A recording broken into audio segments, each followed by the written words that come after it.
There is something powerful about the way we see things. Perspective has the ability to shift an entire battle before it even begins. The way you see a thing determines how you respond to it. It determines whether you move in confidence or shrink back in fear, whether you press forward or retreat. So often we think the fight is external, against circumstances, against people, against situations that seem to be working against us. But the real fight begins within. It starts with how we see the challenge in front of us. Because what we magnify, we empower.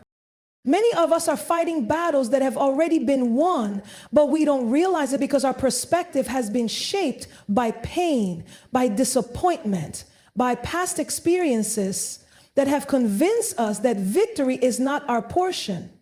But let me tell you something. Just because you've struggled does not mean you're meant to stay in struggle. Just because life has presented resistance does not mean resistance gets the final say. The question is not whether opposition exists. The question is, how do you see it? There was a moment in Scripture when the people of Israel were on the edge of the promise God had given them. They had come so far, survived so much, and now they were at the threshold of destiny. But when they sent spies to check out the land, most of them came back with the wrong perspective. They saw giants. They saw themselves as grasshoppers in comparison. And because they believed they were too small, they acted like they were. But there were just two who saw things differently. Two who recognized that yes, the giants were real, but so was the God who had carried them this far. And because of their perspective, they moved differently. Do you see how powerful this is? The same land, the same giants, the same opportunity, yet two completely different outcomes. One group saw defeat and the other saw victory. And that tells me that sometimes what's stopping us is not the battle itself, but how we see ourselves in it. If you see yourself as someone who is always on the losing side, always struggling, always barely making it, you will move accordingly. But when you see yourself as someone God has already prepared for victory, you begin to approach challenges differently. You stop running from them and you start rising to them. Negative feelings don't just show up out of nowhere. They are fueled by the stories we tell ourselves. When something happens, our minds immediately try to interpret it, try to make sense of it. And the story we tell ourselves in that moment determines everything. If we see a setback and tell ourselves, I knew this would happen, things never work out for me, we invite frustration. But if we see the same situation and say, I don't understand this, but I know it's not the end of my story, then hope has an open door. This is why we have to guard our perspective. We cannot afford to see life through the lens of our fears, our failures, or even the voices of those who have spoken against us. Because the truth is, when God says you are victorious, that's not up for debate. When he calls you more than a conqueror, that is not just a nice phrase. It is your identity. And when you live from that place, when you make the decision to align your perspective with truth, even when negative feelings try to rise, they will not dictate your next move. There will always be moments that challenge us. There will always be things that try to shake our confidence. Moments where we wonder if we are strong enough, wise enough, capable enough. But in those moments, we have a choice. We can either magnify the problem or magnify the power of God within us. We can either give our energy to what's against us, or we can give our faith to what is already ours. You were not created to live in defeat. You were not designed to live bound by negative emotions, trapped by the weight of fear and discouragement. You were created to rise. And sometimes all that's standing between you and that next level is a shift in perspective. Because once you see differently, you move differently. And once you move differently, the battle is already won. Feelings are real. They can be overwhelming, consuming, and deeply convincing. But the truth is, just because a feeling is real does not mean it is right. Emotions were never meant to be dictators. They were meant to be indicators.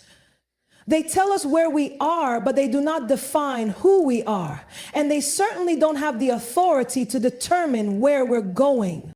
Too often we allow our emotions to lead us when they were never designed to. We feel discouraged, so we accept defeat. We feel unworthy, so we live beneath the standard of our calling. We feel anxious, so we refuse to step forward. But if we live by feelings alone, we will always be in a cycle of instability, rising and falling based on the weight of the moment. And that is not what God intended for us. Feelings will speak, but the question is, what are we allowing them to say? Because the voice you believe is the voice that leads you. If you listen to fear, it will tell you to stay small. If you listen to insecurity, it will convince you that you are not enough. If you listen to disappointment, it will whisper that there is no point in trying again. But when you begin to listen to truth, when you allow truth to have the final say, your entire life starts to shift. This is why we must learn to separate truth from emotion. Feelings change, but truth remains. Feelings fluctuate, but truth is constant. And the truth is, you are not what you feel in a moment of weakness. You're not defined by a bad day, a bad season, or even a bad decision. You are who God says you are, regardless of what your emotions try to convince you of. Think about how often we allow temporary emotions to make permanent decisions for us. We quit because we feel like it's too hard. We isolate ourselves because we feel like no one understands. We hold on to bitterness because we feel like they don't deserve our forgiveness. But if we paused for a moment and asked ourselves, what is true in this situation? We would begin to see things differently. The enemy loves to manipulate emotions because he knows that when we are led by them, we are easily controlled. If he can get you to believe that what you feel is final, then he doesn't even have to do much. You'll talk yourself out of your breakthrough. You'll convince yourself that you don't deserve joy. You'll allow pain to make you hard and fear to keep you stuck. But today I came to remind you that your emotions do not have the final say. Truth does.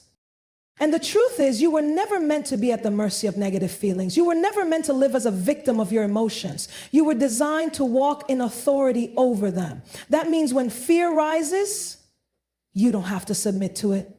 When discouragement tries to take over, you don't have to let it. When insecurity whispers lies, you don't have to entertain them. Because when you know the truth, you can challenge anything that contradicts it. This is why we must renew our minds daily, because negative emotions are persistent. Just because you reject fear today does not mean it won't try to show up again tomorrow. Just because you silence insecurity in one moment does not mean it won't try to creep back in. But when you make a decision that truth is your foundation, no matter how emotions fluctuate, your feet remain steady. Some of you have been in a constant battle with emotions that have tried to tell you who you are. You've been wrestling with feelings of doubt, heaviness, and defeat, and it has felt like you don't even have the strength to push through. But let me tell you something. Your strength is not in how you feel. It is in what you choose to believe. And the moment you decide that truth is greater than your emotions, you have already won. Transformation is not an event. It is a process. It is not something that happens once and never requires our attention again. It is something we commit to daily, something we nurture, something we intentionally guard.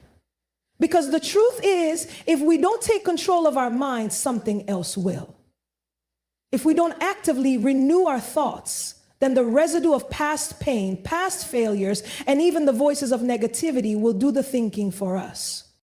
So many people believe that overcoming negative emotions is about waiting for them to disappear. They assume that if they just push through, eventually the feelings will fade. But have you ever noticed that emotions don't just leave on their own? They linger. They attach themselves to memories, to words spoken over us, to the moments we replay in our minds over and over again. And if we are not careful, they begin to shape our reality. This is why renewal is not optional, it is necessary. Scripture tells us to be transformed by the renewing of our minds. That means transformation does not come simply by wanting it. It doesn't come by hoping for it. It comes by being intentional about what we allow into our thoughts. If you allow negativity to take root in your mind, it will bear fruit in your life. If you allow doubt to make a home in your thoughts, it will manifest in your action. But when you decide to renew your mind, when you decide to take authority over what enters your spirit, you begin to walk in the transformation that has already been promised to you. Negative feelings don't just show up, they are fed. They're fed by what we listen to, by what we watch, by the conversations we entertain. You cannot expect to walk in joy if all you feed yourself is discouragement. You cannot expect to walk in peace if your mind is always focused on chaos. What you consume spiritually, mentally, and emotionally determines what you produce. And if you want to shift how you feel, you have to shift what you allow into your mind. This is why we must be disciplined about renewal. Renewal means replacing every lie with truth. It means catching thoughts before they have the chance to take root. It means recognizing when your mind is drifting into old patterns and making a conscious decision to redirect it. Because the mind is like a garden. Whatever you plant will grow. And if you plant seeds of negativity, seeds of fear, seeds of doubt, they will eventually produce something in your life. But when you plant seeds of faith, seeds of truth, seeds of hope, you will begin to see a harvest that reflects the transformation happening within you. There are people who feel stuck not because they don't have the ability to move forward, but because their minds have convinced them they cannot. They have been trapped in the same cycle for so long that it has become familiar. And sometimes what is familiar can feel more comfortable than what is necessary. But if you want to walk in freedom, you have to be willing to let go of the thoughts that have kept you bound. Renewal is a discipline. It is not something that happens just because we want it to. It happens because we commit to it. It happens when we wake up every day and decide that we will not allow fear to have the final say. It happens when we refuse to let pain dictate our perspective. It happens when we take every thought captive and make it obedient to truth.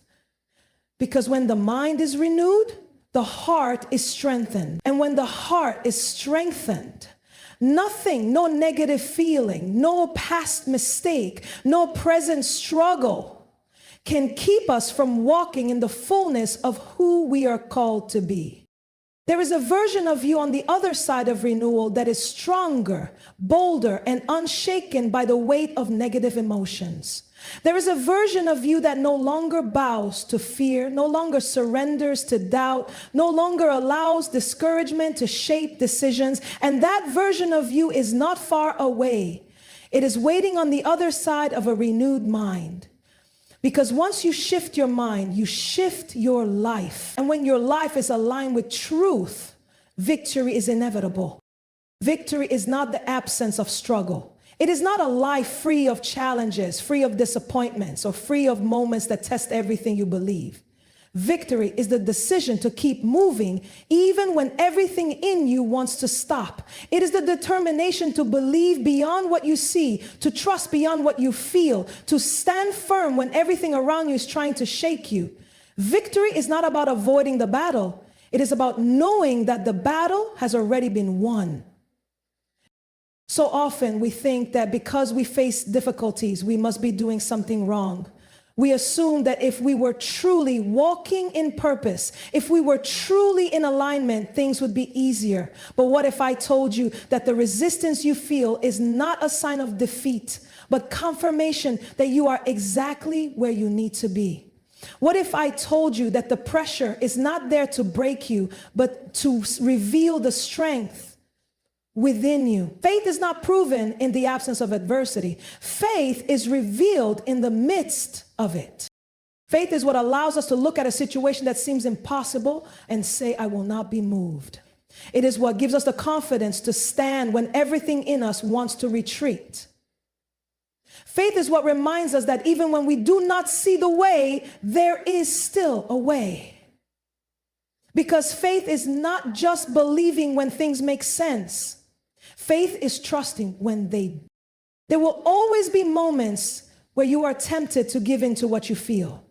There will be times when fear will try to convince you that you are not strong enough, that you are not capable enough, that you do not have what it takes to push through. But faith requires a decision. It requires you to look beyond what is in front of you and hold on to what has already been promised to you. Faith is the difference between those who give up and those who press on. It is the difference between those who are consumed by negative emotions and those who overcome them. Some of the greatest breakthroughs happen not because the circumstances change, but because someone refused to quit. There are moments in life where the only thing standing between you and the next level is your ability to believe. Your ability to say, I may not feel strong, but I know strength is in me. I may not see the way, but I know I am going through this. I may not understand why I am going through this, but I trust that nothing is wasted. That is the posture of faith. That is a stance of victory. This is why faith cannot be based on emotions. Feelings change. One moment you feel confident, the next you feel unsure. One day you feel excited about the future, the next you feel overwhelmed by the unknown. If your faith is built on how you feel, it will be inconsistent. But when your faith is built on truth, it remains unshaken. Victory does not mean you will never have moments of doubt. It does not mean you will never feel discouraged or never experience seasons where you wonder if you have what it takes. Victory means that even in those moments, you do not surrender to the emotions. You acknowledge them, but you do not let them lead you. You feel them, but you do not give them the authority to dictate your decisions, because you understand that your life is not built on